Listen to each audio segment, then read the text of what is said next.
की सीमा पर भारत ने तैनात किए अपने हजारों टैंक। बीजिंग से लेकर इस्लामाबाद तक मच गई खलबली। स्वदेशी हथियारों से लैस भारत की सेना अब हर मुकाबले को है तैयार। दोस्तों, चीन हमेशा से ही भारत के लिए मुसीबतें खड़ी करता रहा है। पिछले कुछ सालों से चीन और भारत के संबंध लगातार बिगड़ते ही जा रहे हैं और कभी भी चीन की तरफ से हमला हो सकता है। ऐसे में भारत ने भी अपनी पूरी तैयारी कर रखी है।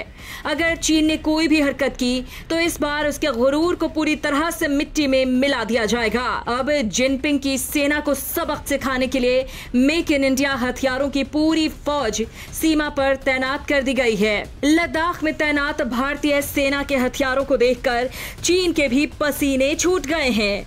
लेह से 200 किलोमीटर दूर पूर्वी लद्दाख की न्योमा सरहद पर -30 डिग्री सेल्सियस की हड्डियां जमा देने वाली ठंड में भारतीय सेना के जवान और नए वाहनों के साथ किसी भी वक्त दुश्मन के छक्के छुड़ाने के लिए तैयार खड़े हैं। पहली बार बोफोर्स तोपों का स्वदेशी वर्जन धनुष तोपों को लद्दाख में चीन की सरहद पर 15,000 फीट पर तैनात किया गया है। 2022 में धनुष तोपों को लद्दाख की सरहद पर तैनात किया गया था। धनुष बेहद शक्तिशाली होवित्जर तोपें हैं। 2010 में डिजाइन की गई इन तोपों को advanced weapons equipment India limited ने भारत की आर्मी के लिए तैयार किया है। 13 टन वजनी धनुष का निर्माण 2015 से शुरू हुआ था। धनुष को किसी भी मौसम में कैसे भी हालात में इस्तेमाल किया जा सकता है। इसके विभिन्न वर्जन की रेंज 40 किलोमीटर से 60+ किलोमीटर तक है। Dhanush advance towed artillery gun 48 kilometre दूर तक बिल्कुल सटीक तरीके से टारगेट को हिट कर सकता है। जबकि दूसरी ओर इस तोप की ऑपरेशनल पैरामीटर्स की बात की जाए तो यह खुद से 25 किलोमीटर प्रति घंटा तक कम मूव कर सकता है। ये 52 कैलिबर राउंड्स लेता है, जबकि बोफोर्स की क्षमता केवल 39 कैलिबर की रबड़ है। चीन से निपटने में ये तोपें काफी कारगर साबित हो सकती हैं। पूर्वी लद्दाख में जब भारतीय सेना के टैंकों और BMP वाहनों ने गुर्राना शुरू किया तो उनकी दहाड़ से चीन के होश उड़ गए। भारत के T-90 भीष्म और T-72 टैंक जब अपनी रफ्तार का प्रदर्शन कर रहे थे तब इनकी फायरिंग से निकलने वाला धुआं बता रहा था कि इनके सामने आने वाले दुश्मन का क्या हाल होगा। T-90 भीष्म टैंक में मिसाइल हमले को रोकने वाला कवच तक लगा हुआ है। इसमें शक्तिशाली 1000 हॉर्स पावर का इंजन है। ये एक बार में 550 किलोमीटर दूरी तय करने में सक्षम है। इसका वजन 48 टन है। ये दुनिया के हल्के टैंकों में से एक है। ये दिन और रात में दुश्मन से लड़ने की क्षमता रखता है और जब इन टैंकों को नदी पर से गुजरना था तब इनकी स्पीड कम होने की जगह और बढ़ गई है और सभी टैंक और मिलिट्री व्हीकल्स ने बड़ी आसानी से नदियों को पार कर लिया। और इसके बाद BMP व्हीकल्स ने भी नदी को बड़ी कुशलता के साथ पार कर लिया था। यानी कि भारतीय सेना मुश्किल से मुश्किल इलाकों में भी जाकर दुश्मन का सफाया करने में सक्षम हो चुकी है। नदी, पहाड़ और उबड़ खाबड़ रास्ते उसका कुछ नहीं बिगाड़ सकते। एंटी टैंक गाइडेड मिसाइल से लैस BMP किसी भी ठिकाने को आसानी से शिकार बना सकती है। सिंधु नदी को पार करके T-90 भीष्म टैंक और BMP लगातार दुश्मन के खिलाफ अपनी तैयारियों को चाक चौबंद कर रहे हैं।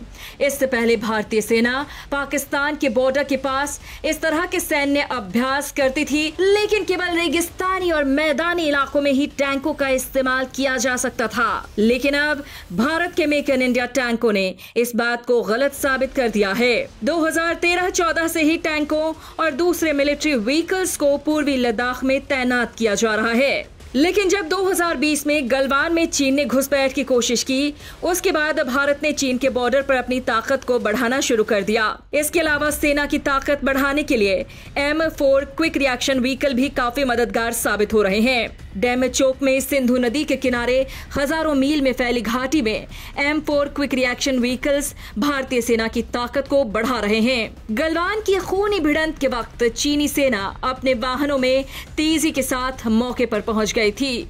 ऐसे हालातों से निपटने के लिए भारतीय सेना को हाल में M4 क्विक रिएक्शन व्हीकल से लैस किया गया है। इस खास वाहन में आधुनिक हथियारों से लैस 10 जवान तैनात हो सकते हैं। ये खास वाहन सभी के सभी एंटी माइंस हैं। यानी कि इन्हें माइन से कोई खर्च नहीं होने वाला है। इनके साथ ही सभी आधुनिक सुविधाओं से लैस हैं। M4 क्विक रिएक्शन व्हीकल्स ऊंचे बर्फीले पहाड़ों में 70 से 80 किलोमीटर की रफ्तार से दुश्मन का मुकाबला कर सकते हैं। M4 क्विक रिएक्शन व्हीकल के अलावा लद्दाख सरहद पर दुश्मन से मुकाबले के लिए भारतीय सेना के जवानों को ऑल ट्रेन व्हीकल से भी लैस किया गया है। ऑल ट्रेन व्हीकल ऊंचे बर्फीले पहाड़ों में नदियों और पहाड़ों को पार करते हुए किसी भी इलाके में दुश्मन का पीछा कर सकते हैं। दोस्तों, दुश्मन से मुकाबला करने के साथ ही दुश्मन पर नजर रखना भी जरूरी है। इसीलिए सर्वेलांस के लिए भी काफी आधुनिक डिवाइसेस का इस्तेमाल किया जा रहा है। सेना के पास काफी एडवांस रडार हैं और साथ ही कम्युनिकेशन के लिए एडवांस रेडियो सेट भी है। दोस्तों, भारतीय सेना की ताकत की बात हो और राफेल फाइटर जेट का नाम ना आए, ये तो मुमकिन ही नहीं है। राफेल की रेंज 3700 किलोमीटर है। ये फाइटर जेट अपने साथ अलग अलग तरह की कई मिसाइलों को लेकर उड़ान भर सकता है। राफेल की लंबाई 15.30 मीटर और ऊंचाई 5.30 मीटर है। राफेल इलेक्ट्रॉनिक वॉरफेयर टेक्नोलॉजी के हिसाब से दुनिया में सर्वोत्तम लड़ाकू विमान है। इसमें मीका जैसी दुनिया की सबसे घातक मिसाइलें भी लगाई जा सकती हैं। इसके अलावा भारत के राफेल से हवा से जमीन पर वार कर सकने वाले बेहद घातक स्कैल्प मिसाइल को भी फायर किया जा सकता है। तो चीन या पाकिस्तान, जो भी देश भारत की सीमा पर घात लगाने की कोशिश करेगा, ये उसका नामो निशान मिटा देगा। दोस्तों, भारत की मारक क्षमता देखकर चीन और पाकिस्तान दोनों के होश ठिकाने आ चुके होंगे, लेकिन अभी भी एक डर है कि सीमा पर से आने वाले मिसाइल का सामना हम कैसे करेंगे। तो अब भारत के पास वो सुरक्षा कवच है जिसे दुश्मन की कोई भी मिसाइल भारत की जमीन को छू भी नहीं पाएगी। ये एक ऐसा मिसाइल डिफेंस सिस्टम है जिसे भारत ने रूस से खरीदा है। ये long range surface to air missile defence system है। ये दुश्मन सेना की क्रूज मिसाइल, फाइटर जेट्स और यहाँ तक कि बैलिस्टिक मिसाइलों को पल भर में हवा में ही मार गिराने में सक्षम है। इसका नाम है S-400 एयर डिफेंस सिस्टम और इसमें लगी मिसाइलें 30 किलोमीटर की ऊंचाई और 400 किलोमीटर की दूरी से आने वाले किसी भी टारगेट को भेदने में सक्षम है। इसमें कई तरह की रेंज वाली मिसाइल लगी होती है। इसमें काफी एडवांस रडार भी मौजूद होते हैं। ये रडार 100 से 300 टारगेट को ट्रैक कर सकते हैं एक साथ।